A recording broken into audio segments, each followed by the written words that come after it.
Morning, honourable members. Let us pray. Lord, the God of righteousness and truth, grant to our Queen and her government, to members of the Legislative Assembly, and to all in positions of responsibility, the guidance of your Spirit. May they never lead the province wrongly through love of power, desire to please, or unworthy ideals, but laying aside all private interests and prejudices, keep in mind the responsibility to seek to improve the condition of all. Amen. Please be seated. Orders of the day. Under Government Bills and Orders for second reading, Bill 22, Electricity Statutes Modernizing Alberta's Electricity Grid Amendment Act 2022. Honourable Mr. Nally. The Honourable Associate Minister of Natural Gas and Electricity. Thank you, Madam Speaker. I rise today to move second reading of Bill 22, the Electricity Statutes Modernization.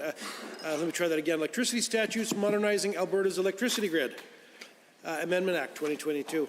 This is part of our ongoing efforts to modernize the electricity grid and keep our system safe and reliable. It is also another piece in the suite of measures we are taking to ensure our system remains stable. If passed, the Electricity Statutes Modernizing Alberta's Electricity Grid Amendment Act 2022 will help address the changing ways that electricity producers and consumers interact with and use Alberta's power grid. It will encourage new investment in technologies and support the establishment of a planning framework while maintaining our overarching requirement that infrastructure costs borne by Alberta ratepayers be reasonable and fair. This legislation builds on some previous work that the AUC has been doing. Madam Speaker, the reason that this work is necessary now is because Albertans have come through a period of high pricing on electricity. And, it's this point in second reading where I insert a trigger warning, because we're going to talk about, how we got here, Madam Speaker, because Albertans are used or have gone through 4 years of having the NDP use the electricity grid as ground zero for their inappropriate meddling in pursuit of their progressive goals. And that's what they did. And the first thing that they did was they got rid of coal. And don't get me wrong, please don't misinterpret. There is a need to decarbonize. We recognize that. But you can't swing the pendulum so hard that you harm Albertans, Madam Speaker. And so we need to find that right balance. Unfortunately, they didn't explore clean coal technology. They didn't explore carbon capture. They just got rid of coal. And then they ran the victory lap with their extremist environment friends. But they forgot to tell Albertans that they were going to be paying more for electricity. That was the net result of what they did. Before we started to see the effects of getting out of coal, we would see the price go up because we got rid of the cheapest form of electricity. And so we believe that we have to decarbonize methodically, responsibly, and that means moving at a balanced approach. We also know that the NDP spent $7.5 billion on infrastructure when they were in government. Now, Madam Speaker, as you know, I am the first one that will be fair with the NDP. And I will be the first one to admit that the NDP did not start the overbuild on the transmission grid. They are guilty of not stopping it. Well, Madam Speaker, I am proud to say that our government has been doing the hard work that will bring forward long-term price reductions for Albertans. And one of the first things that we did is we stopped the overbuild from happening. We put a stop to it, and I'm proud to say that in 2020, we only spent $100 million on infrastructure in this province. In 2021, we spent $0 on transmission infrastructure, Madam Speaker, and compare that to the $7.5 billion that was spent under the NDP. So we've brought significant changes. The Alberta Electrical System Operator actually released their long-term forecast. And when you read that forecast, and I encourage everyone to read it if you're concerned about the price of electricity, but they actually deferred $1 billion worth of infrastructure investment, Madam Speaker. I mean, I wish the NDP had deferred some of that infrastructure investment. Now, in addition to delaying that, they also forecast that we will build between $150 to $200 million a year in new infrastructure investment. Because build-outs will have to be made. There must be current investments, but you must invest at the appropriate level that is sustainable for Albertans. You can't overbuild the system. And so the AESO is forecasting $150 to $200 million a year in infrastructure investments, compared to the $7.5 billion that was spent under the NDP. So yes, Madam Speaker, we are bringing forward long-term changes that will bring relief to Albertans. And we will also be winding down the balancing pool as well, because as we know, the balancing pool was allowed to be used for the to pursue the progressive policies of the previous administration, and they hung $1.3 billion on the ratepayer. So everybody can go to their electricity bill, look at the balancing pool rate rider, and we still have $700 million that has to be paid off by the ratepayer. That will take upwards to 2030, Madam Speaker. But the problem is, the balancing pool used to be a profitable organization. Since its inception, the balancing pool has refunded $4 billion back to the ratepayer. So for the NDP to lose $1.3 billion in 4 years is just incredible, Madam Speaker. So we must do a couple of things. We must NDP-proof the electricity grid, and that means taking organizations like the balancing pool and creating environments where they cannot be used to drive ideological, politically driven agendas to the harm and detriment of ratepayers in this province. So Madam Speaker, we are bringing forward meaningful changes that will help us modernize the electricity grid, Madam Speaker. One of the first things that this bill is going to do is bring forward self-supply with export. And see, we know that the path forward for lower prices is through increased choice and more competition. And so we need to create environments where we encourage more generation coming online, and that's exactly what self-supply with export will do. It will allow companies to generate electricity for themselves and then sell that electricity into the grid. And that will, of course, increase the supply that is available to all Albertans and then bring down the prices over time. So we are excited. Currently, self-supply with export is not something that is currently allowed under current electricity legislation, Madam Speaker. This will not just help us bring down prices for Albertans, but it will also be an investment attraction tool. It will be one more thing. I apologize to was that standing for an intervention? Okay. Thought he was. Madam Speaker, this will be an investment attraction tool because companies will look to this as one more reason, not just our reduced red tape and our lowest corporate taxes in Canada, cheaper than 44 U.S. states, but then they will also look at the investment attraction tools of being able to provide self-supply with export. So this has a number of benefits to the electricity system, Madam Speaker. We are also going to allow energy storage to come online. See, right now, energy storage is not something that exists in our legislation. The AUC has been approving projects. I believe they've approved upwards of 14 projects. There are various stages of approval or construction right now, Madam Speaker, but there isn't the legislative framework to support it. So they've been approved on a one-off basis, and we need to provide a legislative framework that will not just enable and support those projects, but bring online new projects. So this is very exciting. As you know, the Canadian Energy Regulator said that Alberta is a Canadian destination for renewable energy, and having a legislative framework that supports energy storage supports our leader as a clean energy provider, Madam Speaker, because energy storage does a couple of things. One, it deals with the intermittency of renewable energy, because as you know, there are some efficiency issues because the sun doesn't always shine, the wind doesn't always blow, and so renewable is at times not the most efficient form of electricity, and storage will help us deal with that intermittency issue. And that, of course, will help us have more generation that is going to be part of the supply mix that is available to Albertans, bringing down prices in the future. So we're very excited to be able to provide that. Storage also is a non-wires alternative. And this is something that was not explored under the previous administration. We wish it had. Had they used energy storage, Madam Speaker, as a lower cost alternative to wires, we could have spent less money on infrastructure build-out and not gold-plating it like the NDP did. So we're very excited about having the opportunity to have storage as a non-wires alternative. It may not be a 100% replacement for transmission wires, Madam Speaker. In fact, we know that it won't be. But there will be cases where energy storage will be a cheaper alternative to costly wires. So we're very excited about having an opportunity to make that available to companies in Alberta. But in addition to those advantages, Madam Speaker, energy storage will also provide some arbitrage opportunities.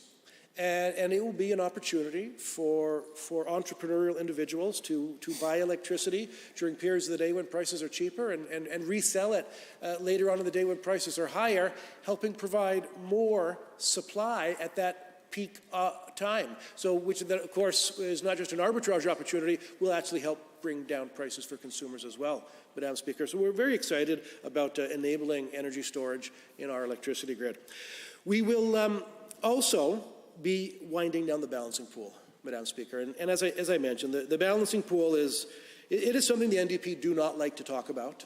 The balancing pool is obviously a conversation they feel uncomfortable having.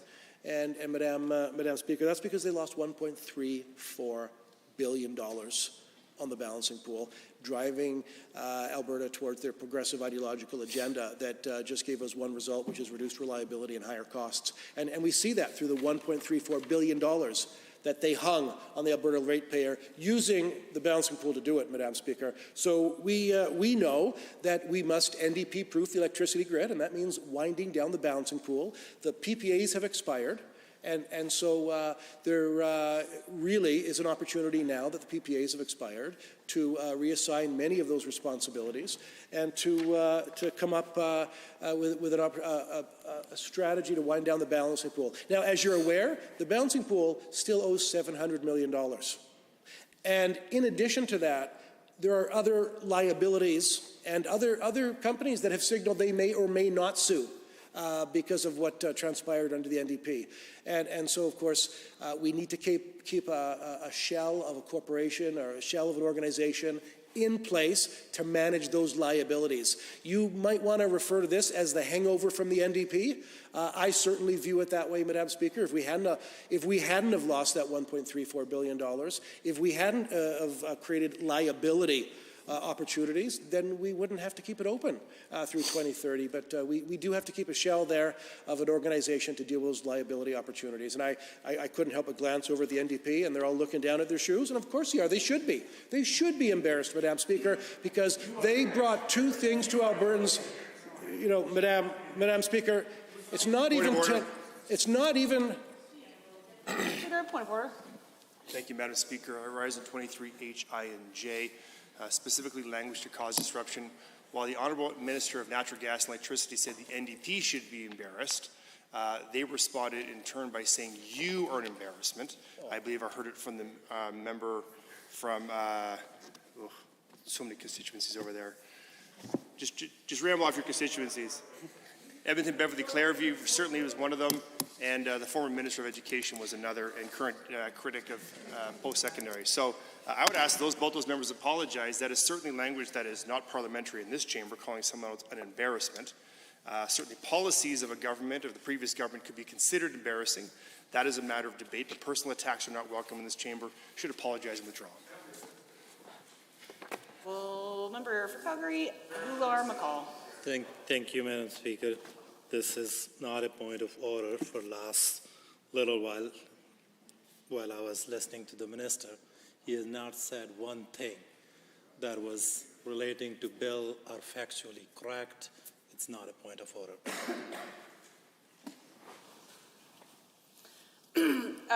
Honourable members, I didn't hear the comments that were made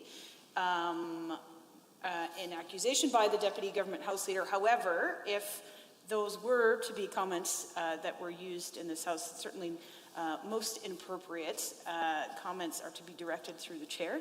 Speaking directly to a member, using words like you, are not welcome language in this chamber. So I'll ask all members, whether they're heckling or speaking, to keep our comments directed through the chair and on topic. The Honourable Associate Minister. Thank you for that ruling, Madam Speaker. It's not even 10:30 in the morning, and they're already lighting their hair on fire. Madam Speaker, the truth hurts. The truth hurts, and facts are inconvenient, and it's unfortunate that this is going to be an awkward conversation. Make no mistake, we will debate this bill, and we will hear about the progressive government that preceded us that used the balancing pool to drive their ideological agenda and hung $1.34 billion.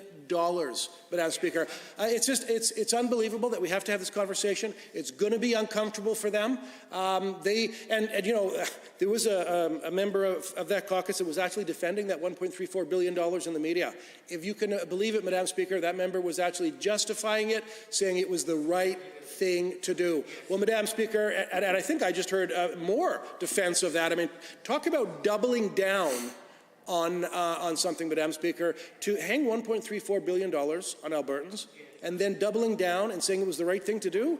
I got to tell you, there's 4.3 million Albertans that think otherwise. Not only that, that's probably why they got tossed aside in April of 2019. So I would encourage the members opposite to participate in this conversation and to keep an open mind.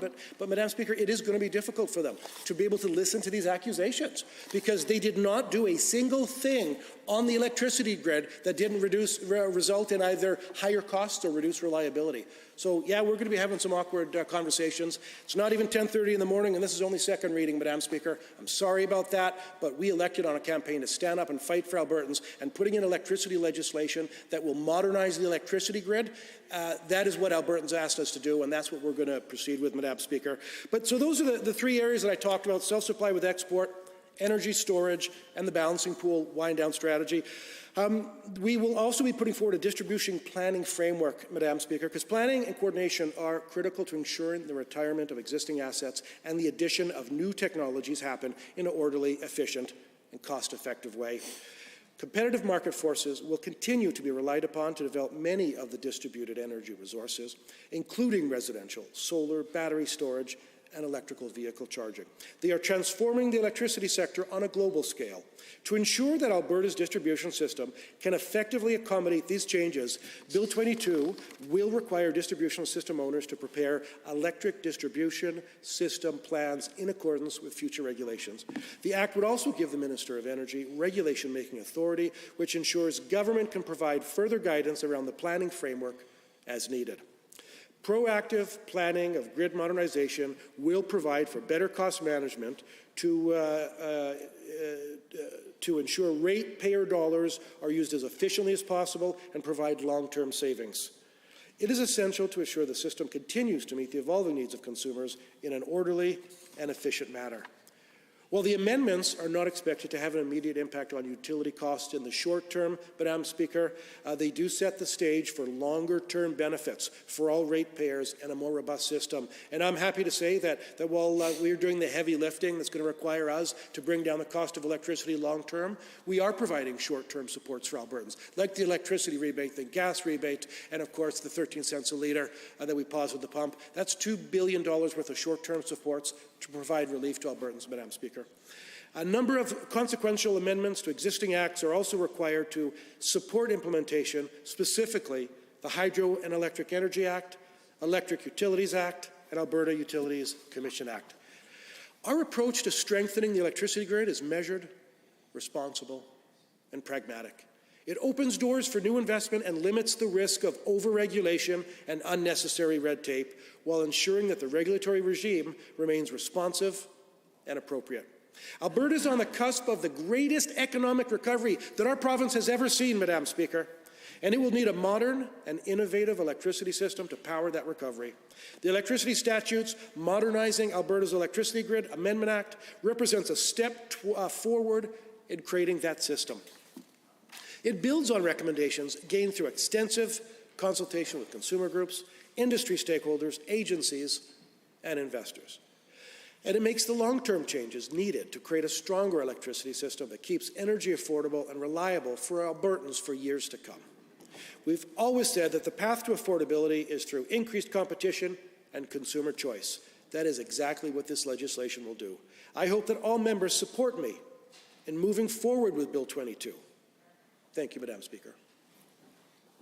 Are there others to join the debate? The Honourable Member for Lethbridge West. Thank you, Madam Speaker, and I'm pleased to be able to rise to speak at second reading to Bill 22, the Energy Storage Guiding Legislation Framework for the regulatory treatment of energy storage. I'm going to begin my comments with in any discussion of electricity, anyone who purports to be part of a government that is full of adults in the 21st century begins their conversations about electricity with the statement that is very straightforward, which is climate change is real. And decarbonization has as its anchor electrification in our current industrial, residential, and buildings, processes and systems. This is the key and the foundation to how we become more resilient and adapt to the reality of the climate change that is already baked in to the atmosphere, and how we mitigate our greenhouse gas emissions such that we mitigate further catastrophic climate change. Let's start with first principles, Madam Chair, because I believe that a responsible government starts with the reason why we might undertake a particular piece of legislative action. It is not to stand up and yell or to engage in unnecessary, disorderly speech in a legislature for one's own personal satisfaction. It is not, in fact, we don't even introduce legislation in order to, get up and use inappropriate phrases, such as the minister just did, like, quote, trigger warning, which is entirely inappropriate, and he should refrain from continuing to do it. Rather, a government that knows how to govern itself and to regulate its own emotional reactions, which is a course of action that I would recommend to the other side, seeing as emotional self-regulation seems to be a little bit difficult on the other side this morning. We ground our conversations in electricity, in particular in storage, because this is a reaction to decarbonization, to the incredible amount of private capital that is working around the globe to in fact, decarbonize our electricity system, being our lowest cost emissions. If the honourable member from Cardston-Siksika would like the floor, he is welcome to it. Madam Speaker, I'm happy to sit down if he would like to provide his extemporaneous thoughts on electricity storage. But right now, I have the floor. Thank you. So climate change is real. This might be, this is the way that we ground our conversations in electricity.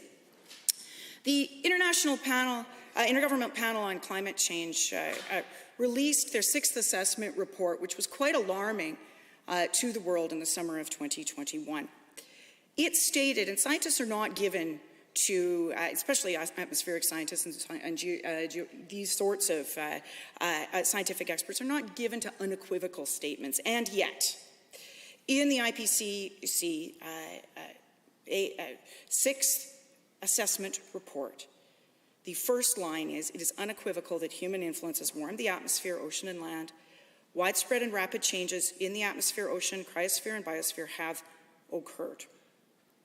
In terms of climate futures, global warming of 1.5 degrees and 2 degrees Celsius will be exceeded during the 21st century unless deep reductions in carbon dioxide and other greenhouse gas emissions occur in the coming decades. Continued global warming is projected to further intensify in the global water cycle, including its variability, global monsoon precipitation, and the severity of wet and dry events. The ocean and land carbon sinks are projected to be less effective at slowing the accumulation of CO2 in the atmosphere, and that ice sheet collapse, abrupt ocean circulation changes, some compound extreme events, and warming substantially larger than the assessed very likely range of future warming cannot be ruled out and are part of the risk assessment. The risks are massive to our food supply, to our biodiversity, to our ability to be resilient to extreme weather events, to our infrastructure. We already have around the world millions of climate refugees, and there will be more. This indeed does present an existential risk to our children and our grandchildren. Decarbonization, though, does have a great deal of promise and hope. There is opportunity as well. I'll read now from Wood Mackenzie, one of the world's largest consulting firms to the private sector on these matters, where they say that electrification enables demand flexibility. It indeed incents new economic activity in terms of ecosystems of software companies that have been developed to leverage capabilities, connecting loads to wholesale and retail energy markets. It notes the great economic potential of energy efficiency, both in grid management but also in industrial processes. And it notes that building and transportation sectors account for 33% of global CO2 emissions, making the electrification of those sectors key to decarbonization. And in countries with sufficiently decarbonized power sectors, electrification not only directly reduces emissions through reduced fuel carbon intensity, but offers an array of benefits that contribute to emissions reduction, indeed public health and equity. There is no question that the role of fossil fuels will continue to play a role in the global economy. However, what we are seeing is that our lowest cost emissions are often in electrification of industrial processes, in buildings, and in transportation, and that over time, fossil fuels will become less of a combustion-related activity and more of a durables-related activity, and CCUS will be undertaken in order to deal with the emissions associated with extraction. Now, so I have read from the overall scientific assessment and from some of the global economic assessment. I'll refer now to the American Securities Exchange Commission, who just put out their proposed rules to enhance and standardize climate-related disclosures for investors. This came out of the American SEC a couple of weeks ago on March 21st. These rules would provide investors with consistent, comparable, and, quote, decision-useful information for making their investment decisions and provide consistent and clear reporting obligations for issuers. The SEC chair says in a very key phrase, our core bargain from the 1930s is that investors get to decide which risks to take, and as long as public companies provide full and fair disclosure and are truthful in those disclosures, today, investors representing literally tens of trillions of dollars support climate-related disclosures because they recognize that climate risks pose significant financial risk to companies. And there are also hundreds of trillions of dollars of asset managers representing hundreds of trillions of dollars that have asked securities regulators for these rules. Why is this important to Alberta? And why is it important to this bill? Well, there are trillions of dollars in the capital markets looking for a home and looking for investments that they can justify to their investors according to climate-related disclosure risks that make economic sense. And oftentimes those folks are looking for a home in Alberta. This is why Alberta attracted the lowest cost renewables in the price discovery exercise that we undertook through a contract for difference procurement framework in 2017 and 2018. Now, it remains to be seen whether that price discovery is required anymore. What is definitely required is regulatory overhaul at the AUC, given the thousands of megawatts that are stuck in the regulatory queue of renewables projects looking to move forward. What is certainly required is the regulatory certainty provided under this bill, and it's too bad that when it was first introduced 6 months ago, that regulatory clarity could not have been provided to the private sector. The other piece that power markets need, most certainly, is regulatory certainty around industrial pricing, and it is not helpful that the Minister of Environment and Parks will not sign the ministerial order and signal to markets on the industrial price of the output-based allocation framework until the last possible moment. But finally, of course, he did in March, signaling the industrial price moving to $50 per ton and the associated movement in the offsets markets. But there is no need for this kind of investment uncertainty, Madam Chair. And so we see I have made a case for why we are doing this, because climate. Also, are we doing this because decarbonization is in fact a big part, or electrification is a big part of decarbonization. And in fact, electrification forms our lowest cost emission reductions. Indeed, the coal phase-out begun under Stephen Harper, 12 of the 16 plants, and then with some community transition funding completed between 2015 and 2019. Certainly, those costs per ton of phase-out were approximately $10 per ton, where nearby in Saskatchewan, the Boundary Dam CCUS project that has still not moved forward under its original promised parameters has cost taxpayers there in excess of $100 per ton in abatement for abating the GHG costs per ton. There is no question that electrification remains the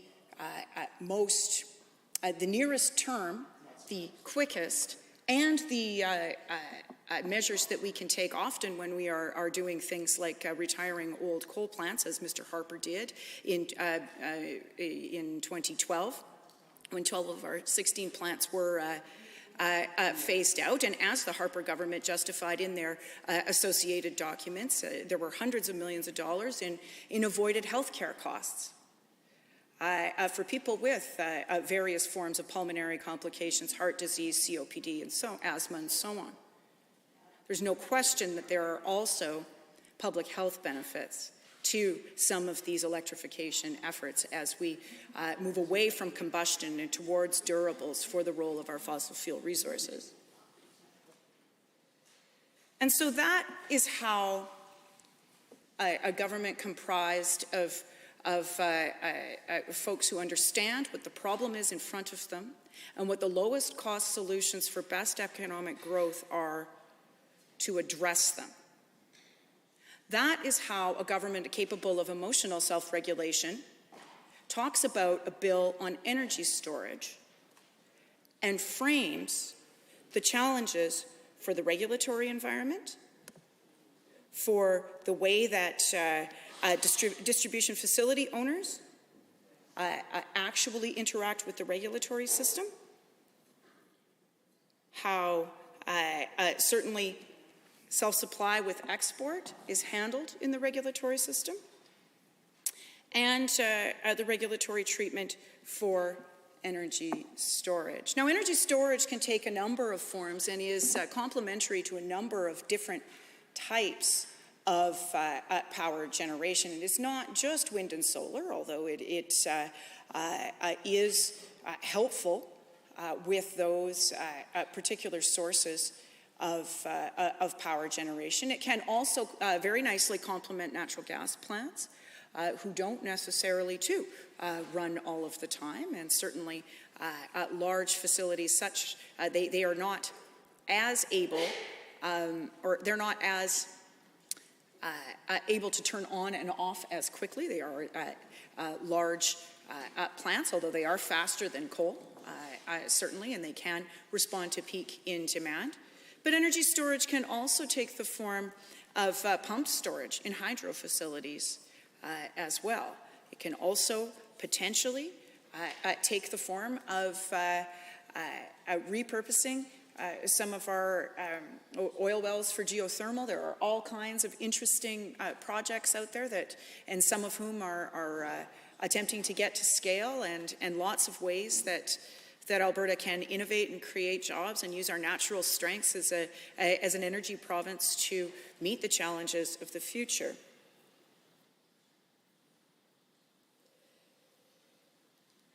There is no question that we have a number of challenges before us as a province. A report by climate scientist Catherine Hayhoe that was commissioned in 2018, and that the current government attempted to bury upon its publication, indicates that Alberta very likely will experience a 2 degrees Celsius rise in average winter temperatures and 1.5 in average summer temperatures. That is some time ago now, when climate models, certainly out of the University of Lethbridge and elsewhere, are actually now modeling higher summer temperature rises as a result of climate change. This is not something that we can just summarily dismiss as, oh, it would be nice to have a warmer wintertime, as I have sometimes heard the members, various people say, Facebook uncles and otherwise, elected and otherwise. You know, the fact of the matter is that this is very, very serious for precipitation, for food supply, for crop yields, for feed supply, for our livestock industries, you name it, Madam Speaker. And it is deadly serious for those of us who will be on the receiving end of more extreme and severe weather events, given that Alberta's particular vulnerability to those and the vulnerability of our infrastructure. But also, it's really important to ensure we have the right investment climate. And so standing up and saying, oh, you know, the phase out of coal, which was not reversed by this government, was in fact introduced by the Harper government, which ought to be, you know, something that the House should look favorably upon, given that the companies that it affected also supported it and have used that the slight early retirement of those plants to invest in renewables. I'm thinking here of Capital Power and TransAlta, who have not only retired their the remaining plants that were supposed to go beyond 2030 early, but also made massive investments and enjoyed significant growth since those 2017 decisions. It's been a while now, in not only renewables here, but elsewhere as well, but certainly here in Alberta. Both companies have created jobs, they have created more shareholder value, and they have been able to meet the challenges of the 21st century. In Alberta's deregulated electricity market, we should be welcoming new investment in renewables and in storage and in grid upgrades and in better grid management for efficiency and so on. We should have an eye to the sophistication of what the global market, capital markets and investors are looking for, not giving them essentially uncertainty when people come into this place that is supposed to be a place of serious debate, and undermining the case for investor certainty in renewables, storage, new natural gas, whatever the case may be, new innovations in hydro. And certainly it does nothing to instill confidence in the offsets market, a significant measure of asset value on companies' balance sheet as the tier price goes up. In accordance with Schedule 2 of the Federal Greenhouse Gas Pollution Pricing Act, which was upheld by the Supreme Court of Canada. So, Madam Speaker, I am going to leave it to my colleagues to describe the various elements of this bill for the public and engage with some of the questions that we may have for government, to reflect some of the conversations that certainly I have had with folks in the power sector, with industrial interests, with prospective investors in this province. I am going to leave that those serious elements of the bill to my colleagues on this side of the House, who in fact are very serious about grappling with questions of electrification and decarbonization. So serious, in fact, that we have indicated a goal to move towards a net zero grid, and a goal towards working with people in the power sector, investors from all over the world, and those here in Alberta, to get to that goal, because we understand that it is urgent, it is necessary, above all, it's real. We understand that on this House, side of the House as well. We also understand that there are tremendous opportunities, economic opportunities, opportunities in the construction sector, engineering sector, software, data, artificial intelligence. All of those areas are captured by attracting new investment in decarbonization, energy efficiency, and the build-out of new renewables. Thank you, Madam Speaker. Others to join the debate on the second reading of Bill 22, the Honourable Member for Edmonton Riverview. Thank you very much, Madam Speaker, and it's my pleasure to join the debate on Bill 22, the Electricity Statutes Modernizing Alberta's Electricity Grid Amendment Act 2022. And certainly, on this side of the House, we certainly think that this is an important bill and that we do support it. And we know that there are 4 main areas that it covers. The first is about defining energy storage. Second is self-supply and export. Third is requiring distribution facility owners to prepare long-term distribution system plans. And the fourth is dissolving of the balancing pool. So we take no concern with these aspects of the bill. But I guess, Madam Speaker, the key issue for us on this side of the House is just, first of all, something quite similar was introduced about 6 months ago by the Associate Minister, and it was, for some reason, not followed through on.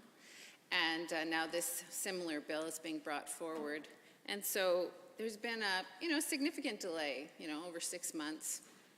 And we know that this is a key imminent issue in our society, on our planet, as was well articulated by the member from Lethbridge West. Climate change is real.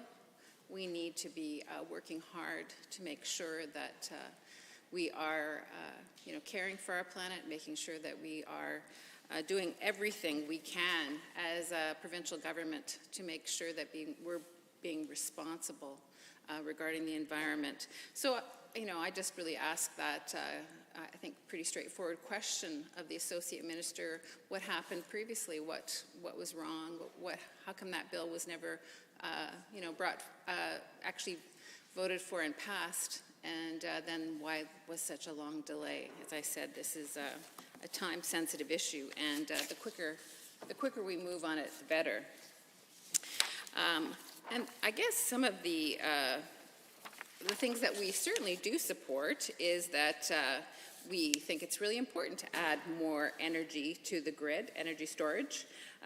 We've been consulting about this extensively with people in industry, other stakeholders, and certainly there are ways that we can achieve a net zero grid by 2035 while creating 60,000 jobs. And if Albertans are interested in more details on that, they can go to Alberta's future.ca, because it does have our extensive paper regarding that and gives extensive details about that. So, certainly the NDP caucus is completely in support of this aspect of the bill, and certainly know the importance of that.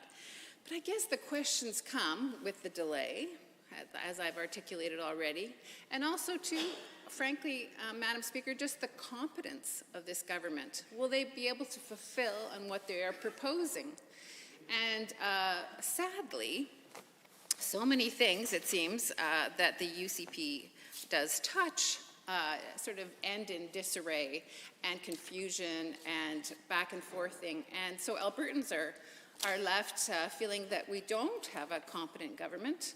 Certainly there's many questions about the leadership of the government, and I guess we'll know in a few weeks exactly who will be the leader of the government, and by default the Premier of our province.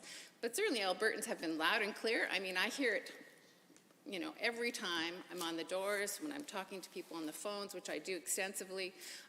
Albertans don't trust this government, and they don't feel like they're stewarding the province in the best interests of Albertans. Certainly there's some people who are benefiting, sort of a more elite population, but not the average Albertan. And as I said, I hear this all the time, and I certainly can give many examples of policies, concerns that I have and that my constituents have about a government that doesn't really care about the average Albertan. So this bill, while it looks good on paper, we just really want to make sure that what it says it will do, the UCP will be able to implement and fulfill on. And, you know, we've had a pretty tough last few months through the winter of really skyrocketing, you know, utility costs. And that's really created so much chaos for many Albertans, and certainly as the critic for seniors, many seniors are on fixed incomes. So if they're living in their own home, which most seniors are, it's the vast, vast majority live in private homes, that means that they've had these extremely high cost utility prices. And of course, you know, what did the Associate Minister say about that? The very real concern of Albertans was that the market's working, we don't need to do anything, everything's fine. But certainly for the seniors I've talked to, it made it, you know, impossible for them to make ends meet, going into debt. And when you're in a fixed income, of course, that can be very difficult. So the affordability issue, it's like the UCP don't really understand or seem to have any compassion for Albertans who are challenged by, you know, this is something beyond the individual control. That's the thing about government. Government is meant to actually support the collective of, you know, whatever jurisdiction they're responsible for. And of course, here we are in Alberta, we're a provincial government. And so, you know, the price of oil, that's nothing that can be controlled. I mean, certainly when we were government and we had, you know, rock bottom, I think it was $26 a barrel at one point when we were government. The UCP at that time liked to say it was our fault that the price of oil was that low. But, you know, we know that's not true. And certainly now that they've been government, and of course they have quite a buoyant market right now for oil, but it is definitely nothing that they can control themselves. And so certainly individuals can't control that. So it's really important for government to mitigate, you know, try to have the best interests of the population in mind so that they can help them manage that. And that is really, you know, a significant role of government to make sure that, you know, everyone is supported. But unfortunately, the UCP, perhaps we could say it's incompetence, unwillingness, disregard. I'm not quite sure which, how we want to call it, but it seems like for certain people in our province, certain groups, they are vastly supported, and others are forgotten. And I mean, we could, I could happily list so many examples of incompetence of this government. You know, we know that I think this fiasco with the high cost of utility bills and then saying we're not going to do everything, the market's working, don't worry about it, and then deciding, okay, yes, it is so concerning, we will do something, but then it's like a minuscule response, like $50 rebates to a maximum of $150 when people's bills are $4, $5, $6, even more $100. And so that's, you know, really a drop in the bucket, Madam Speaker. It's not much help for people. And then there's always the question of when. When is it going to come into Albertans' pockets? And we still don't know that. And Albertans need support now. So it seems like the UCP is really dragging their feet on this issue. And so then that is a question of whether the government is competent, whether they can manage this, and really, you know, support the best interests of Alberta. And I mean, I did bring up seniors just a moment ago because I think that they're a particularly vulnerable population in this regard, with oftentimes being retired, they're on fixed incomes, and so this extraordinary increase, and perhaps it's not going to be extraordinary anymore, it might be, you know, the way it's going to be going forward, but you know, it makes it very difficult for them to be able to manage that. And we know that the affordability of so many things have gone up, and a lot of that has directly to do with the policies, the decisions of the UCP government. You know, we could identify insurance.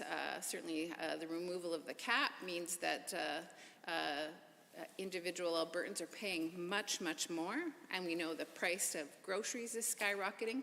And guess what else is happening in turn when that goes on? And this is directly the policies of the UCP government. They de-indexed the Alberta Seniors Benefit. And so this is for low-income seniors, And this is a little bit of income support for them over, on a monthly basis, and especially with the skyrocketing inflation rates, they are now, they don't get that bump.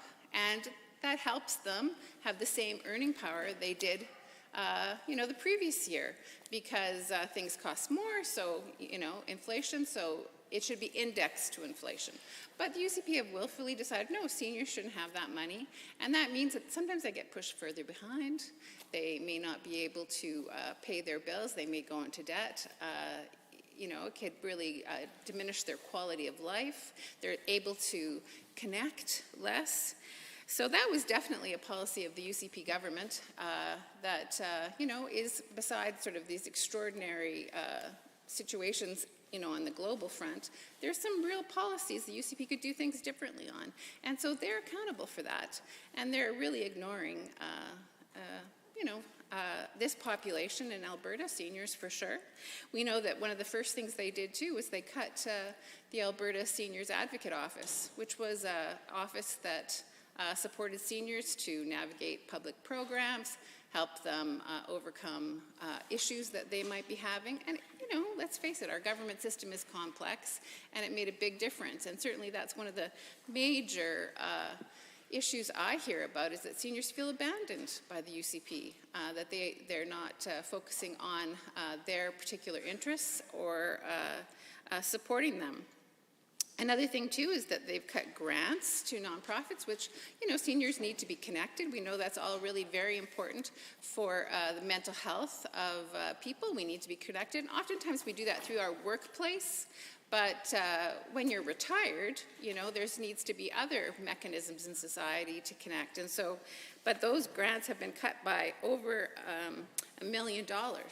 So these are just further examples of the UCP not caring about affordability, and some concerns about certainly the incompetence of this government before us. So Bill 22, we certainly hope that it will be implemented in an appropriate manner, and that we can count on this to be sustained, and that it will support certainly our system here in Alberta, and make a big difference for us over many years to come, because we want to make sure that we have a stable system so that we can be confident we'll have the energy when we need it. And if we can store energy, that can mitigate times when we won't have perhaps as much access. So, these are good steps forward. But we want to make sure that it's done well, of course. And so, there's just some things that we don't know what's happening behind the scenes. And so that question that I mentioned already about, this bill, a similar bill was introduced 6 months ago. How come that bill didn't go forward? And why was there that delay? I mean, it would be great if the Associate Minister could explain that to us, and that would make a big difference to sort of understanding where this has come from. And we certainly want to make sure that the UCP are going to be able to fulfill on what the vision is for this bill. And as I've said already, certainly we feel, in the NDP, that we can achieve a net zero grid by 2035. And certainly, if the Albertans chose us in the next election, we would certainly work very hard to make that happen and fulfill that commitment, because we know how important it is, and we know how essential it is for us in the long term. So with that, Madam Speaker, I will end my comments. Others to join the debate, the Honourable Member for Spruce Grove, Stony Plain. Yes, thank you very much, Madam Speaker. It's a pleasure to be here today and talk about Bill 22. Before I get started, I just want to talk about that amazing sports battle that is happening. I know everyone in the province is paying attention to this week, and I'm happy to say that the Spruce Grove Saints are tied with the Brooks Bandits for the AJHL Championship, so I know they're playing tonight, but I just want to recognize them real quick. But as my colleagues know, I'm the Parliamentary Secretary of Energy, so when this bill came across my desk, I knew I had the opportunity to share just how beneficial it would be for all Albertans. Energy is a topic very close to my heart and something I'm very passionate about. And I wouldn't be standing here speaking on Bill 22 if it wasn't.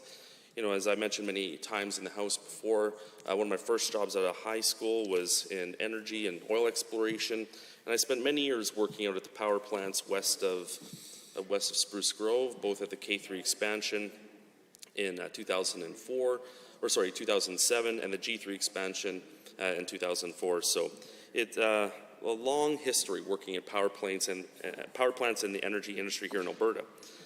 The Electricity Statutes Amendment Act is going to make long-term changes to help keep electricity safe, reliable, and affordable for Albertans in the years to come.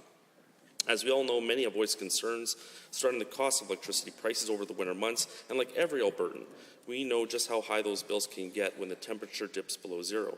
But electricity is more than heat in our homes. It's a necessity that we use every day, from the moment we wake up to when we go to sleep at night, when we use it to drive our cars or sit at home and watch TV with our families. It's such a key item in the modern world, most of us don't even consider how reliant we are on it. We all need to do everything we can to make sure that this resource is available for use in the long term. And that's why Bill 22 is needed. It will encourage the adoption of new technologies and create a planning framework to improve distribution while making sure the infrastructure costs for Alberta ratepayers are reasonable and fair. These proposed amendments would enable energy storage, allow more self-supply and export, improve future distribution system planning, and begin winding down the balancing pool by redistributing its remaining responsibilities and laying for groundwork for its dissolution in the coming years.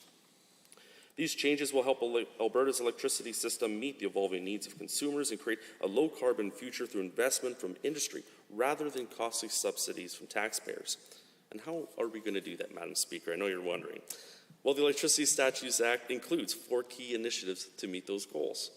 As mentioned, they include energy storage, self-supply with export, distribution policy, and balancing pool distribution. Energy storage gives consumers the ability to retain surplus energy for later use. We've seen a massive rise in these types of projects in the province as more Albertans try to understand the importance of using electricity responsibly and efficiently. Energy storage is an evolving technology with potential benefits for all aspects of Alberta's electric energy system. Energy storage has many different attributes, and depending on the application, may look like generation, load transmission, or distribution. Another aspect of this amendment is self-supply with export. If enabled, any developer who gets approval from the Alberta Utilities Commission could generate electricity for their own use and then export it to the grid. Now, this would help make sure transmission system costs are balanced, and I know that's what all Albertans are wanting. Alberta's current policy framework does not require distribution companies to proactively plan for the adoption of distributed energy resources. But proactive planning and coordination of grid modernization could provide for better cost management and long-term savings for taxpayers. When it comes to distribution policy, Bill 22 will require owners to prepare plans for the Minister of Energy, where the ministry will be able to provide some guidance on the initiative and its planning process. And proposed changes to the balancing pool dissolution means the administration of the small-scale generation program would be assigned to the Alberta Electric System Operator. It would also mean admin for the pilot program, and any revenues would be transferred to Treasury Board and Finance with funding of the Utilities Consumer Advocate facilitated by the AUC. The balancing pool would also wind down once it has completed its remaining responsibilities. Now, Madam Speaker, the proposed legislative amendments will help build investor confidence in Alberta's electric grid and support a modern and innovative system. This legislation was developed with input from a wide range of stakeholders, including consumer groups, and builds off legislation tabled last fall. After the legislation was tabled, this government received questions from some stakeholders on the implementation of the bill. Now, instead of rushing the process, the ministry took the time to speak with stakeholders and come up with a better plan when it comes to Alberta's energy future. This choice was made to balance the needs of job-creating industries and the well-being of the Alberta ratepayers nearby. Now, this bill does the right balance of protecting Alberta ratepayers and the job-creating industries they rely on, and I thank the Associate Minister of Natural Gas and Electricity for bringing it forward. Bill 22 will allow new technologies to modernize our grid and keep electricity affordable in the long run. And with that, Madam Speaker, I'd like to adjourn debate. Having heard the motion to adjourn debate, all those in favour, please say aye. Aye. Any opposed, please say no. So carried. On government bills and orders for second reading, Bill 21, Red Tape Reduction Statutes Amendment Act 2022. Honourable Ms. Furr. The Honourable Associate Minister for Red Tape Reduction. Thank you. Thank you, Madam Speaker. I rise to move second reading of Bill 21, the Red Tape Reduction Statutes Amendment Act 2022. Bill 21 continues to build upon the significant progress this government has made in reducing red tape for Albertans and Alberta businesses. In 2019, we committed to reducing red tape by 1/3 by 2023. Since that time, we've removed thousands of burdensome regulatory requirements and saved Albertans, Alberta businesses, and other organizations millions of dollars.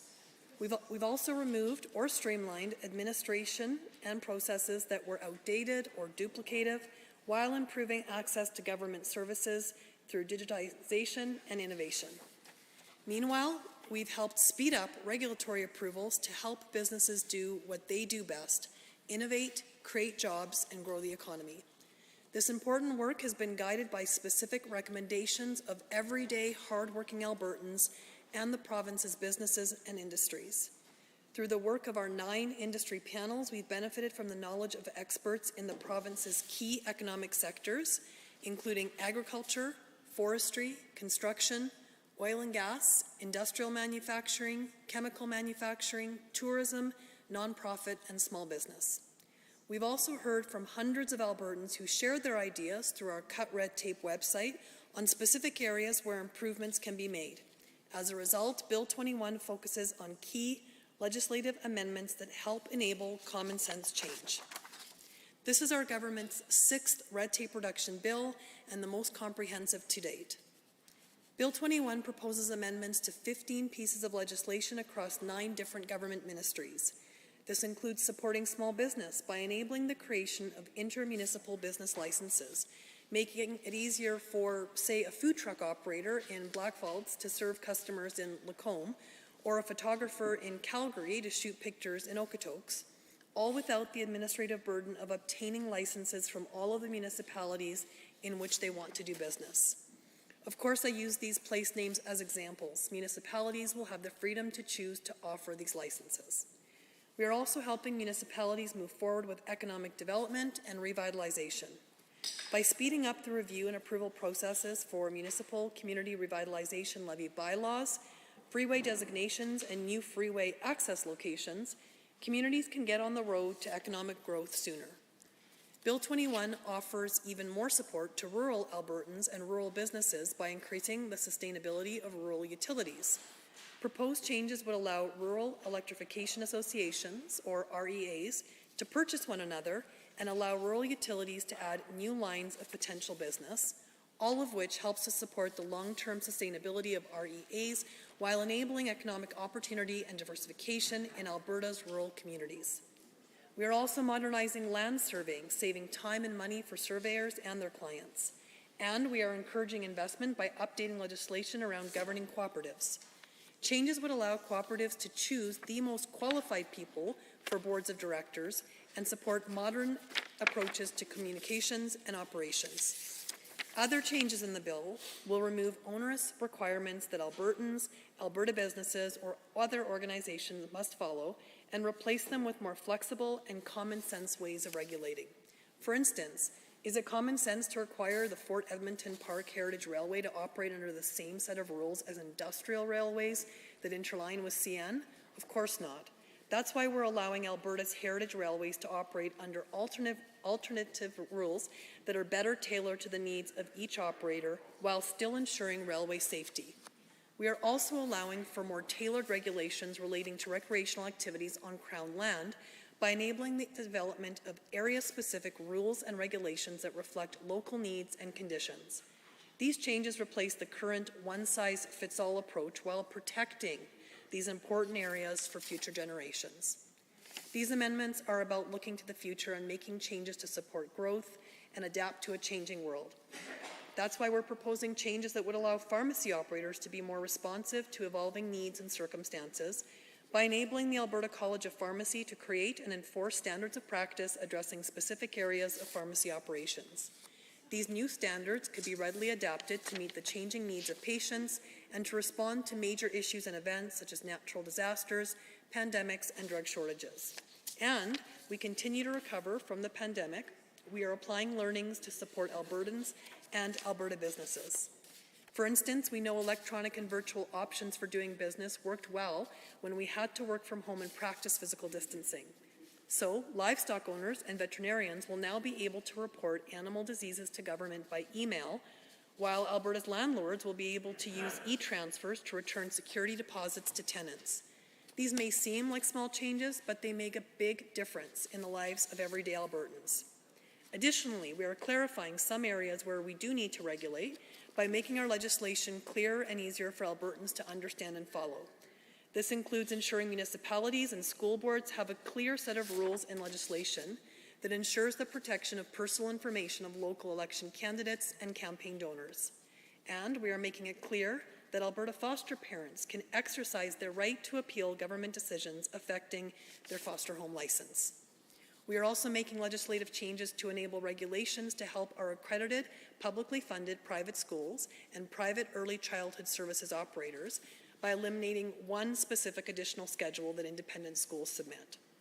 Going ahead, parents and government will receive reporting of a school's public and private dollars through audited financial statements. And we are extending the Minister of Education's authority to improve spending of reserve funds by school boards from September 1st, 2022 to September 1st, 2023. Madam Speaker, these are significant amendments we are proposing that will reduce red tape in the province even further, continuing to make life better for Albertans and Alberta businesses. I hereby move second reading of Bill 21, Red Tape Reduction Statutes Amendment Act 2022. Hear, hear. Are there others to join the debate on second reading Bill 21? The Honourable Member for Edmonton West Henday. Well, thank you, Madam Speaker. It's an honor to rise to Bill 21, the Red Tape Reduction Statutes Amendment Act. And as we just heard comment from the Associate Minister of Red Tape, we are dealing with a bill touching on many different issues, about 16 sections in this legislation, amending 16 different acts.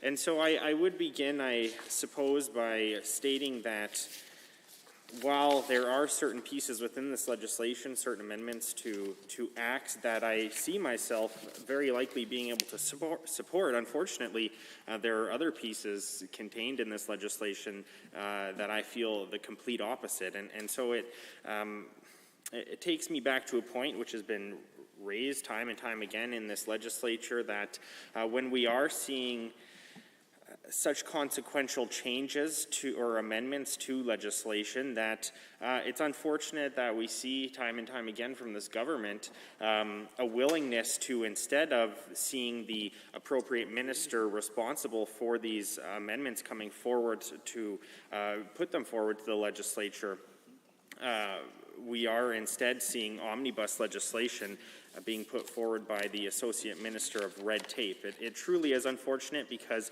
many of the consequential amendments that we see in this legislation should have an opportunity for fulsome debate in this legislature one by one, and we should have the opportunity to vote on each of those pieces one by one, but instead we are being asked by this Associate Minister and this government to accept them as a whole, which is a deeply flawed system in my opinion.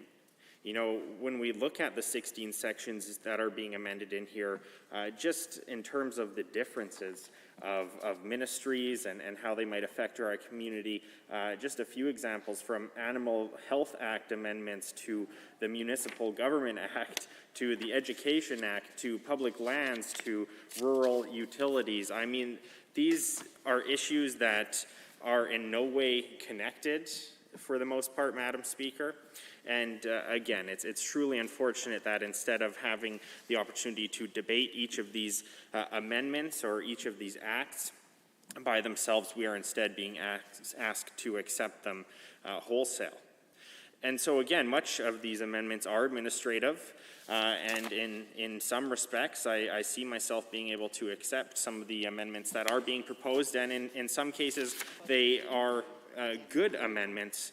But on the other hand, again, when we look at changes to the Education Act that are being put forward in here, which has been a truly interesting debate to follow in itself with the amendments that are being proposed to the Education Act in this legislation, because it seems that the Associate Minister of Red Tape and the Education Minister are on quite different pages in terms of their messaging, in terms of how they believe it's going to affect the Education Act and the reporting of tuition specifically for private schools in our province. And so for that point alone, it raises red flags and it raises many concerns, because we find ourselves with a government that is unable to even coordinate between the Associate Minister of Red Tape and the Education Minister to be able to explain to Albertans truly what these changes are going to mean. And again, specifically when we're looking at the Education Act, Albertans, and I would say many Albertans, are confused because the Minister of Education is claiming again and again that audited statements, including tuition fees, would be required and that they would be reported to the public, where the opposite was said by the Associate Minister of Red Tape Reduction. And so, I think that we've raised this concern in the legislature previously, or maybe in the public, that we need to be able to fully understand the changes that are being proposed, and we need to, I guess, have certainty that these reporting requirements, as well as the ability of Albertans to see this information, is still available to them. And if that's not the case, I'm not sure how this government can try to claim that this is about accountability when it comes to changes to the Education Act, because it certainly doesn't seem to be the case from what we can see. I think that there is a piece regarding amendments to the Rural Utilities Act, which I find very interesting. As the critic for Service Alberta, obviously there's been many conversations about the need for expanding broadband internet across the province. That has been a very important topic for Albertans over the last many years. And so I think it's interesting to see this, the amendments that are being proposed through Bill 21 regarding, first of all, the ability of rural electrification associations to purchase other REAs. I would be interested to find out what consultation the government has done on that, and what they heard, what feedback they gathered that made them believe that this was, first of all, an issue that needed to be addressed, and as well as that this was the right path forward for addressing that issue.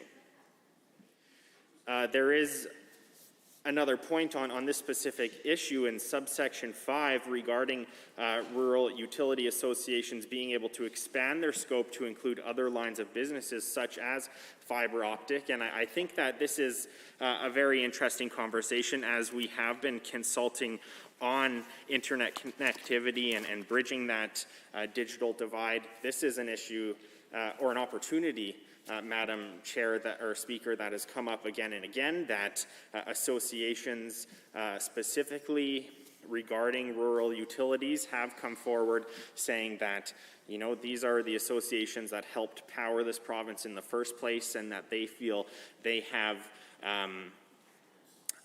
the opportunity or the right people and understandings in place to be able to expand that to support the bridging that internet, or bridging that digital divide. And so I think this is a very interesting point, and I would hope again to hear the conversations that the government has had on this issue, and how they expect that to be moved forward if they do see a vision for including these associations in the expansion of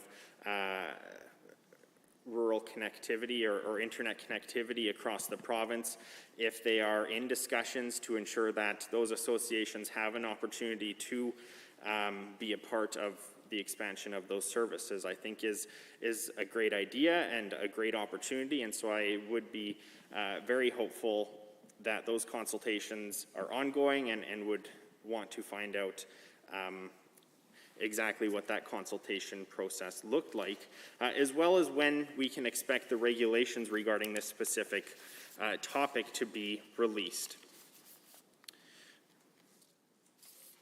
Now, when it comes to the issues that we are seeing regarding the opportunities that are being provided to expand ministerial power for the Environment Minister, specifically on changes to amendments to parks.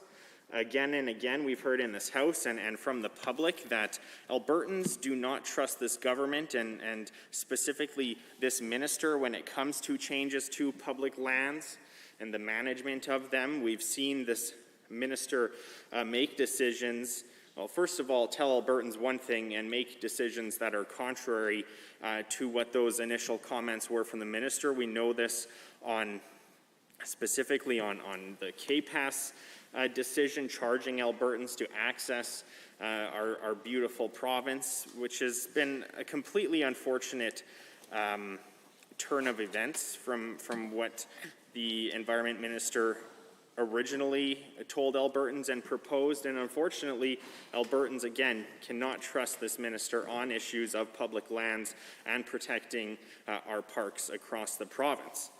And so, as we see this legislation proposing to expand the powers of the minister to provide exemptions on these public lands, I'm deeply concerned about this. The Associate Minister of Red Tape made it sound like it was a good decision, that it was going to make things easier, but unfortunately it seems that, based on the conversations that the minister has put forward, the Environment Minister has put forward regarding the issue at hand, that the powers that are being proposed through this legislation are expanding much more than what is necessary. And whenever the government, whether it be this one or any other government, proposes that the minister should have expanded power, I think that Albertans should be deeply concerned. I think that we in the opposition have seen this happen already, and in many cases it is consequential to the accountability of that minister, as well as to the transparency to all Albertans. And so that will continue to be a concern for us. And on the other hand, we heard the Associate Minister name a couple pieces of amendments within the legislation that very well could be beneficial. I think we see changes to the Municipal Government Act that are positive in many cases, making it easier to license across municipal boundaries if desired. I think that we in the opposition are likely to support changes like that, as well as some of the other administrative changes that we see regarding the MGA in this legislation. But again, Mr. Speaker, we have this government come forward to the legislature with massive omnibus pieces of legislation that, in this case, affect 16 different pieces of legislation, in many cases moving things that are currently legislated into regulations and being asked by the government to just trust them. But whether it's on provincial parks or public lands, whether it's on consequential amendments to the Education Act, we simply cannot trust this government when they're asking us to give them more power to make decisions, to make things like tuitions for private schools less transparent, to provide the opportunity to the Environment Minister to make specific exemptions without coming to this legislature. There are many reasons to be deeply concerned about this legislation, to believe that it is truly flawed, simply on the fact that it is reducing transparency in many cases. And so with that, Mr. Speaker, I do not see myself being able to support this legislation. There are too many questions that are left, which is exactly why the ministers themselves should be bringing this forward. We should be able to have debates on each of these changes that are being proposed, especially when some of these changes are so significant. And so, again, while there are some administrative changes that are within this legislation that I could see myself supporting, unfortunately, overall, I will not be able to support Bill 21, the Red Tape Reduction Statutes Amendment Act. Thank you. Honourable members, are there others on Bill 21? The Honourable Member for Edmonton, Beverly, Clairview. Thank you, Mr. Speaker. It's my pleasure to rise and speak to Bill 21, the Red Tape Reduction Statutes Amendment Act. A very comprehensive bill in that it does amend a significant number of pieces of legislation. And so I'll walk my way through it, Mr. Speaker. I have some questions that I hope the minister or ministers can answer regarding some of these changes that are being made, and of course, fair questions as far as who's been asking specifically for certain changes and who's been consulted. I appreciate the minister in her opening comments had talked about speaking with many different business leaders and industry experts. My hope is that the Chamber and Albertans can get a little more detail as far as who are some of those groups who are asking for the changes and what are the proposed benefits. Broadly, when I look at this bill, Mr. Speaker, there's a number of changes being made to pieces of legislation where different laws or rules are being pulled out of the legislation and put into regulation. I don't see a significant red tape reduction in moving it. I guess if you consider democracy red tape, then of course Cabinet can much more efficiently and quickly make decisions without having to bring it through the Chamber. So my comments will make a little more sense as I go through the individual pieces of this. Again, you know, I would love to see, and I don't know if the minister or her ministry or working with the Ministry of JEI can do some modeling or has the figures on some of the proposed job numbers from some of these changes, how many jobs will be created. I appreciate that, you know, for some of this, there may be some savings for businesses, but again, would love to hear more of the specifics, which I would imagine that the ministries would have brought forward to the Associate Minister when they brought it. Now, you know, critics or skeptics of this government could, you know, make the comment that that possibly the UCP is moving a number of important pieces of legislation into regulation to avoid accountability. It's possible. You know, again, it's possible, and I know that that has been comments that we've heard from some stakeholders on this legislation. But we'll go through it. So, you know, at first, the Animal Health Act. It's, you know, questions that I have really just goes around. I mean, I don't have a problem with this first change per se. I'm not sure why there's no form of accountability or there's no way to ensure the 24-hour time limit has to remain in regulations and that it can't be increased. I'm talking about, sorry, Mr. Speaker, the need to report the presence of notifiable disease within 24 hours. That's being moved from legislation to regulation. Again, is that 24-hour time period, will that ever be increased? Is that being changed at all? Is it, again, that move out of legislation to regulations? At the onset, I don't see Oh, I guess the 24 hours is removed, so there's no length of time whatsoever. So I'm not sure then what the government will do to ensure accountability.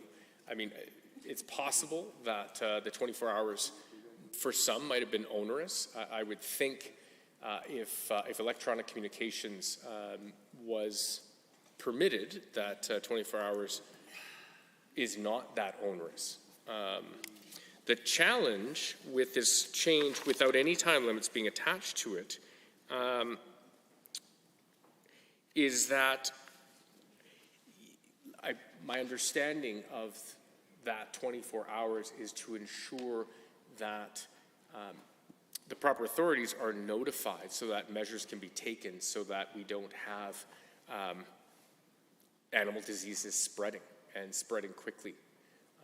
And so if there is no time limit on that, how does the government ensure that they're going to be learning about challenges quickly enough that it will not spread through multiple farms?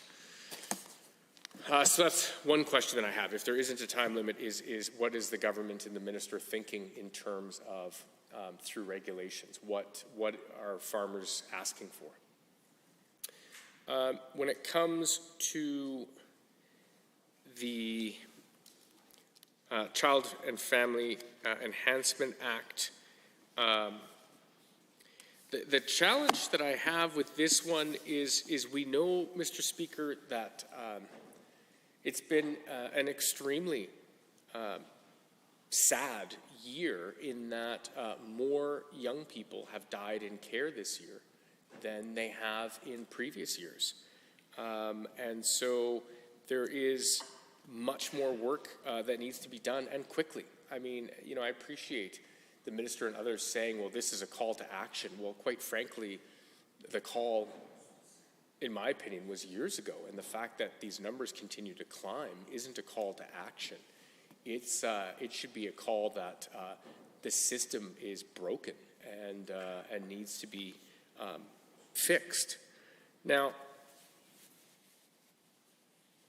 the change in this piece of legislation, my understanding is that it's going to remove the one-year maximum on all licenses, both new and renewals for residential facilities in the child intervention system, which includes foster homes, group homes, etc., and move those limits to the regulations.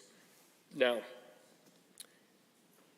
yes, that may result in a more expedient system, but the danger is that you're taking away what is in legislation, which is discussed and debated in this chamber and put in the window for all to see and to be aware. So there's a significant amount of transparency and accountability, and moving it into regulations, which again, of course, the challenge with regulations is that regulations are done by cabinet behind closed doors. So Albertans have to trust cabinet, trust the premier, trust that the decisions that are being made behind closed doors are in fact the best decisions.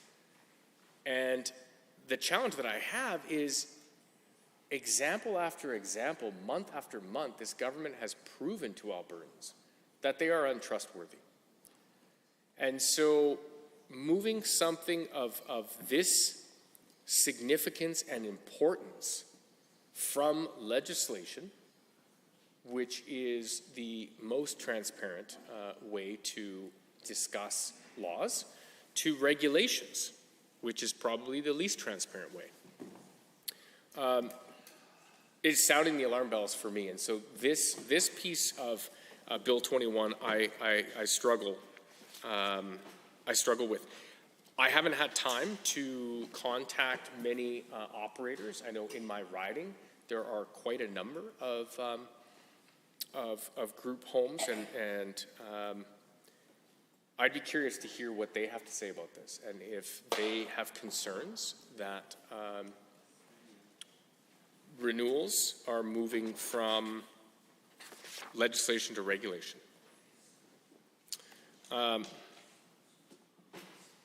Now, the one piece of this section that I do think is positive is the amendment to add in that a foster parent is able to appeal the renewal or alteration of an existing license.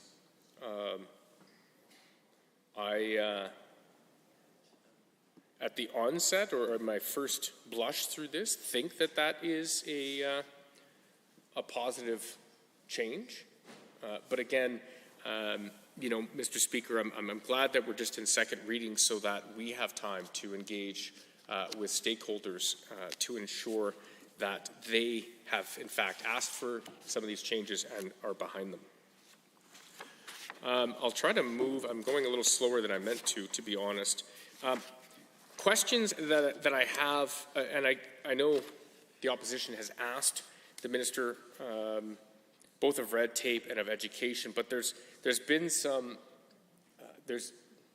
we need clarity. There's been quite a bit of confusion because of the one minister, the education minister said one thing and the Minister of Red Tape Reduction said another. And so the issue is around that private schools no longer have to produce financial data, like how much it collects in tuition fees. Now, the Minister of Red Tape Reduction has claimed that they no longer have to report that was red tape, which, I mean, the irony is we're really expanding the definition of red tape because I don't believe accountability is red tape. I think that's just smart business practice, and it's what Albertans deserve to know as the government spends their tax dollars. Again, you know, government programs and services are not, nor should ever be considered the government's money. It comes from Albertans, and so Albertans deserve to know where their money's going. The fact of the matter, Mr. Speaker, is that 70% of dollars that private schools have to operate are provincial dollars. Now, I'm not trying to argue, and I know that there are arguments. There are some that want that changed, some that feel it's not enough, some that feel that it's too much. For me, that oversight that Albertans have, I think, is important. If an entity is receiving tax dollars, then Albertans have the right to know how it's being spent and where it's going. So what's confusing with this is that the Minister of Education has claimed that the audited statements, including tuition fees, are still going to be required. But the government produced some kind of media release or handout stating that tuition fee data would not be completed or collected, pardon me. So this obviously needs clarity as far as, you know, will this be reported or will it not be reported? I know that other changes include how private schools can be regulated, and as well how boards can spend their non-capital reserves, which I also recognize require ministerial approval, and that it's being extended out for another year. I want to jump briefly to some other changes. The Highway Development and Protection Act, it moves the power from Cabinet to the Minister to designate new freeways or the approval of freeway access locations. I don't know if that was overly burdensome for Cabinet to deal with, but again, the challenge when you move something from Cabinet to the Minister, you take away the oversight that Cabinet has for each other to get input from a variety of Cabinet ministers through a decision as opposed to one person doing it unilaterally. The one piece of the bill that I have to say is my favorite is allowing or enabling municipalities to provide a single business license for a company operating in multiple municipalities.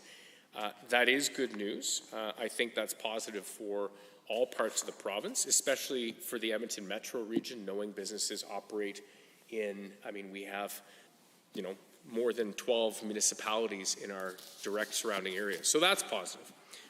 There are other parts of this bill that I do want to comment on, but I believe I will have to wait for Committee of the Whole, including the Public Lands, which there are some concerns with changes to the Public Lands Act that I will get into more detail the next time I speak to this bill. Honourable members, are there others wishing to join in the debate this morning? The Honourable Member for Edmonton Gold Bar has the call. Thank you, Mr. Speaker, and I want to thank my friend from Edmonton Beverly Clairview for setting up the comments that I am about to make on Bill 21, the Red Tape Reduction Act, because he said that he had some further comments on some changes to the Provincial Public Lands Act as well as the Provincial Parks Act that he had concerns about, but unfortunately didn't have the time to get to them. And that's what I'd like to focus my comments on today, because we see that within this bill, the legislation is being altered to give the minister the power to adopt any policy position paper, anything as a regulation affecting parks or public lands. And this is extremely worrisome, Mr. Speaker, because we've already seen the Minister of Environment and Parks break trust with the people of Alberta on a couple of key important policy decisions that this government has tried to make. And the first was his stated policy goal established in February of 2020 to close down or sell off hundreds of provincial parks. As soon as he issued that press release, he said that the thing that he was going to do is not the thing that he was going to do. And for the rest of the year, Mr. Speaker, he was in a pitched battle with the people of Alberta over his plans to sell off and close parks. He said he wasn't, even though the press release was quite clear that the plan was to sell off or close parks, he spent the rest of the year saying that he wasn't doing the thing that he said he was going to do. And then in December of 2020, just before other members of his family jetted off to Hawaii in the middle of a pandemic, he said that he was backing away from the thing that he never intended to do. So the people of Alberta, rightfully, from that one instance, have lost trust in the minister and his ability and intention of protecting parks and public lands in the province of Alberta. But at the same time, he and his cabinet colleague, the Minister of Energy, were moving to expand the mining of coal in the province of Alberta. And of course, again, all along, once they released the public, the press release saying that they were rescinding the coal policy to enable further coal development in the eastern slopes, they started backing away from it, saying, no, the policy was redundant, it doesn't do the thing that it says it does, there's no need to be alarmed. But the people of Alberta kept pushing back against this government's terrible plans. And at least now we have a temporary reprieve in the form of a ministerial order curtailing the activities of coal mining companies in the eastern slopes for the time being. But just a reminder that a ministerial order can be changed or revoked at any moment without consultation or even without notice. And so I don't think the people of Alberta should rest easy in the belief that the eastern slopes are protected from the depredations of coal miners. This is a precarious right, or a precarious protection rather, that can be rolled back at any time. So when we've seen the behavior of the the Minister of Environment and Parks and the Minister of Energy with respect to allowing the privatization and the further industrialization of our public lands and our parks. They should be rightfully concerned when they see clauses like those that are included in amendments to the Provincial Parks Act and the Public Lands Act. One of the things that I think is, again, worrisome, Mr. Speaker, is the fact that the minister is centralizing a lot of this power for himself. And not only is he centralizing power for himself with respect to the management of provincial parks and public lands, but he's also throwing out the normal process by which regulations of impacting provincial parks and public lands are drafted.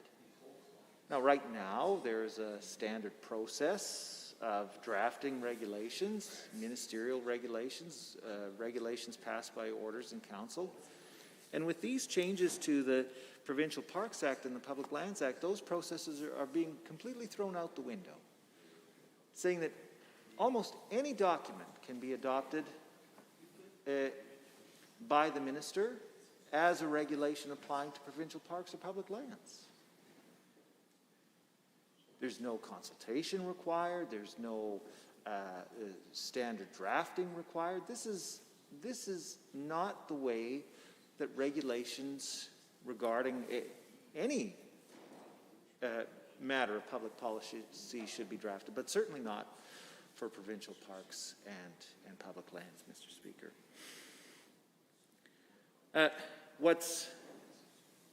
What I'm concerned about also is the loss of oversight over these documents. So once the minister signs the order that adopts whatever policy document that he's adopted as a regulation in provincial park or public land, that document can be updated or thrown out at any time, and the minister doesn't even have to be notified. So that begs the question, Mr. Speaker, as to who will actually be in charge of setting the regulations that are applying to provincial parks and public lands in these cases. Is it the minister himself, or is it the people who are bringing forward these policy documents that will be adopted as regulations? How will the people of Alberta know that the regulations that are being adopted are in the public interest and not in the interest of a particular user group that the minister seeks to favor over the interests of others? There's no assurance, Mr. Speaker, that will be the case when these changes, if these changes are adopted. I think one of the things that one of the concerns that we've heard from people who are interested in the management of parks and public lands is the fact that there seems to be no formal structure for for conducting consultations or for allowing Albertans to provide feedback before the adoption of any of these policy documents as regulations is completed. And I think that's one thing that if the minister is intent on forcing through these changes, that they should at least consider is structuring some formal policy on incorporating feedback from the people of Alberta, broadly speaking, before adopting these regulations. Because right now, as the bill is structured, the people of Alberta don't have confidence that the minister will make regulations that reflect the wishes of a broad cross-section of people who are interested in the management of parks and public lands. And so I would urge members of the Executive Council to consider formalizing a consultation process if they want to adopt these changes. And also, they need to be clear about the process that people will have to go through in order to even write any of these policy documents. That part is not even clear. How will the minister and the ministry working on his behalf evaluate whether a policy document that is going to be considered to be adopted as a regulation is suitable, even meets any sort of criteria or standard for adoption as a regulation. I would like to have seen something in this legislation that would at least set out a framework for a policy document to comply with in order to even be considered to be adopted as a regulation. Right now, potentially anything could be considered to be adopted as a regulation under these changes. And I don't think that that's right. The people of Alberta don't trust this government to engage properly with the people of Alberta with respect to these changes, or potential changes to regulations regarding parks and public lands.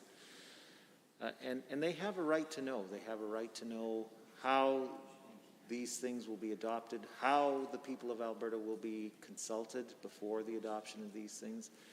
And that's really what I think people are looking for in this bill. And so I'm going to listen intently to the debate to hear if the Associate Minister of Red Tape Reduction or any of her colleagues on the Executive Council can provide any more clarity or assurances to the people of Alberta that this process won't be misused to curry favor with particular groups that the minister is interested in favoring, and that this process will be above board and conducted fairly and transparently. You know, there are a lot of other pieces of this bill, but I think I will leave it to my colleagues to address the other pieces of the bill that are concerned to them. I look forward to listening to the other contributions that will be made on debate in this stage. Thank you, Mr. Speaker. Honourable members, second reading of Bill 21. Is there anyone else wishing to join the debate? The honourable member for Edmonton Rutherford has risen. Thank you, Mr. Speaker. I appreciate the opportunity to speak to Bill 21. This is the type of bill, of course, that is very concerning for the opposition because it's a bill where the ministers responsible for the various items are not held accountable because they are not introducing the bill and not speaking to the bill. And instead we have a minister who is not focused on any of these particular amendments or the activities that these amendments will reflect on here in the House. And we clearly know that there has been examples already of confusion between the minister properly responsible for the item and the ministers presenting the bill. Having seen a document come out of the minister presenting this bill fundamentally contradicting information that the minister responsible for the area says to be true. And so we see some confusion right from the very beginning with this bill. And that's, of course, the reason why we're very concerned about these kinds of bills, because it means that it's not being presented in a holistic way in the context in which the information should be presented and debated with regard to other aspects of the ministry which will be affected. And that always leads to confusion and doubt. And we certainly have plenty of doubt with regard to this government already. And so to provide us a bill that exacerbates that doubt is somewhat problematic. Of course, I'm also concerned that what happens with these types of bills is that the government puts together a whole variety of different things, some of which, of course, we can simply support, some of the changes to the Municipalities Act, some of the change for foster parents, some of those kind of things we're more than happy to support. But they put that in the same bill with things that we absolutely cannot support. And so they create a poison pill effect whereas when we vote against the things we do not like, they then go out into the public and tell the public we voted against the things that we in fact do like, which is, a devious thing to be doing, but we've seen it happen repeatedly in this government, where the public is told we voted against something when in fact it was not the part we voted against, but because you can only vote for the bill either all or none, when you have these kind of unfair omnibus bills, then we end up in a situation where the public then ends up having to be informed about the nuances, which is not something which is very easy to do for the most part. So, clearly this government is doing these kinds of things not because they care for the public to be fully informed, but rather they wish to push something through that they don't really want the public to pay attention to. So what I do when I look at these bills is I look at the variety of different things that are being changed, some of which, as I mentioned, I already will dismiss quickly because I just simply accept them. Other ones which I might have a question on, like for example with co-ops, the decision to reduce Canadian ownership from 50% to 25%. Why would that be done? Why would that be just slipped into a bill that deals with wildlife and education and child and youth and family enhancement? Like, why would you slip that in there when it actually is probably going to have very significant consequences for public ownership and private ownership in this province, and actually reduces the conditions under which Canadians can actually be owners. So why would you slip that into the middle of this bill? Is there some relationship with some foreign entities that this government is trying to enhance? Should I be concerned about which foreign entities the government is in relationship with? Why would you not want to support Alberta owner-operators? So those kind of questions come up. And I think that we should be making sure that those kind of things are addressed appropriately and properly. And the government should not be using an omnibus bill to hide activities, as they clearly are here in this particular case. And I simply, can't support a bill that isn't transparent to the citizens of the province, and that's certainly what we have in this particular case.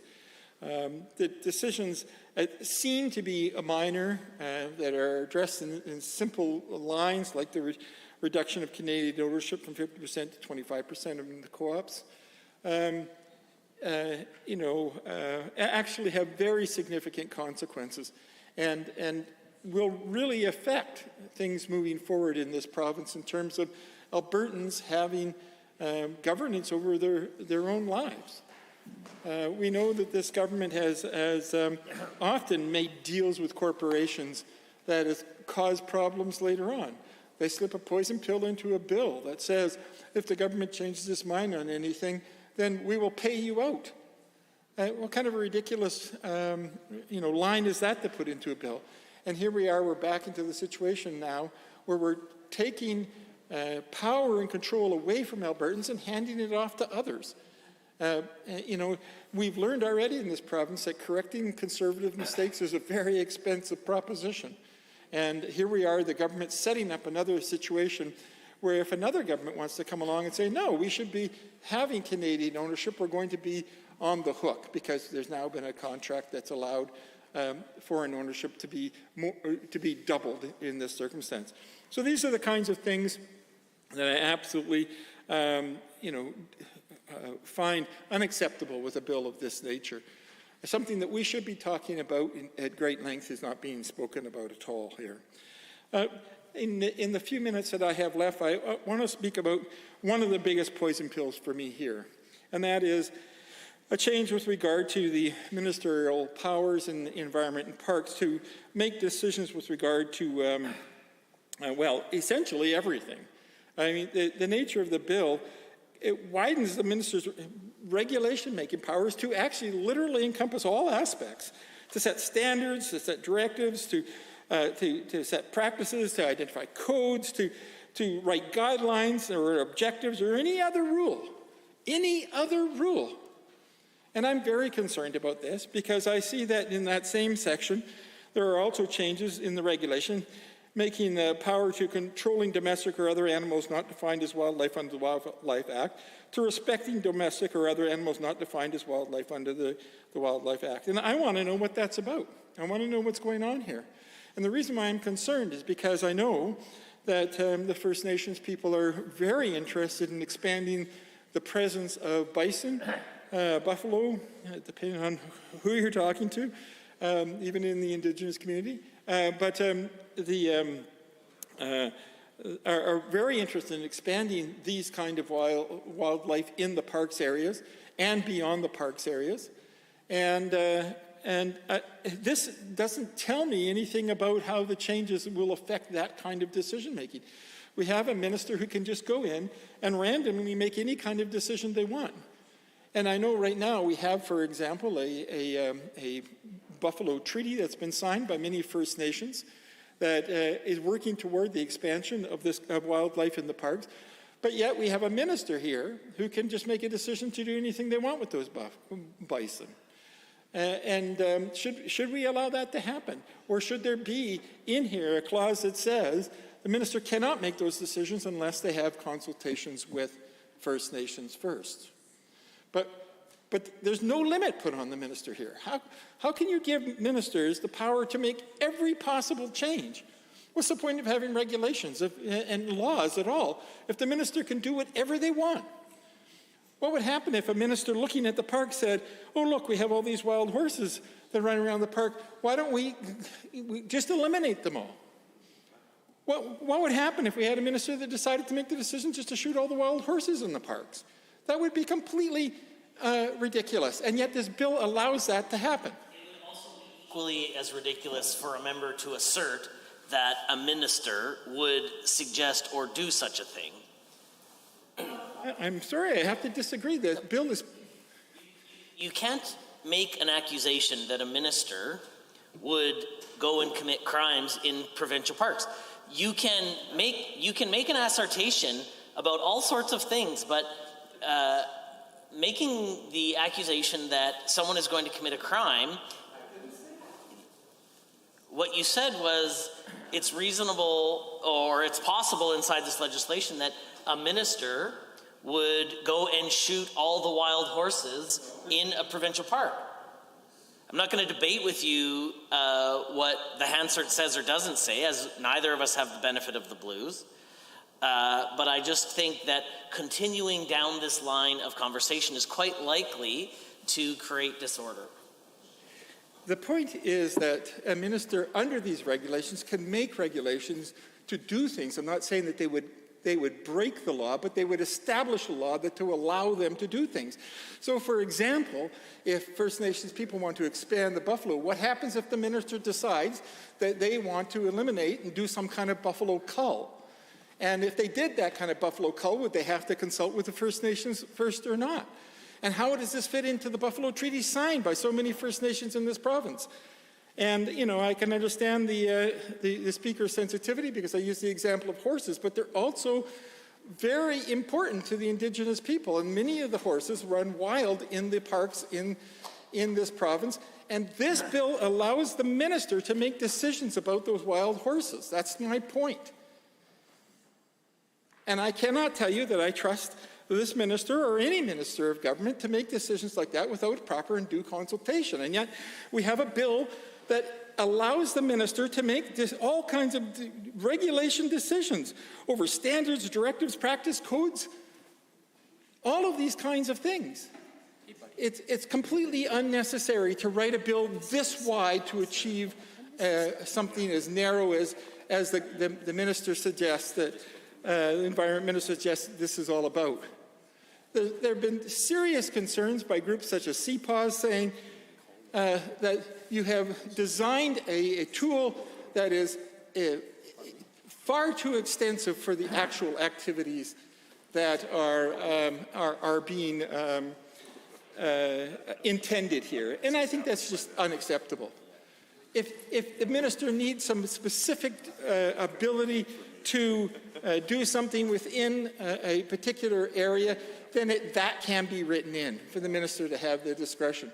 But simply just to open the door up and say the minister has the widest of all possible discretions in all kinds of areas is not acceptable. And we just certainly haven't seen under this minister any reason to trust them. We saw that when we saw the minister's attempt to sell parks in this province. We saw that when we saw this minister's attempt to mine the Rockies in this province.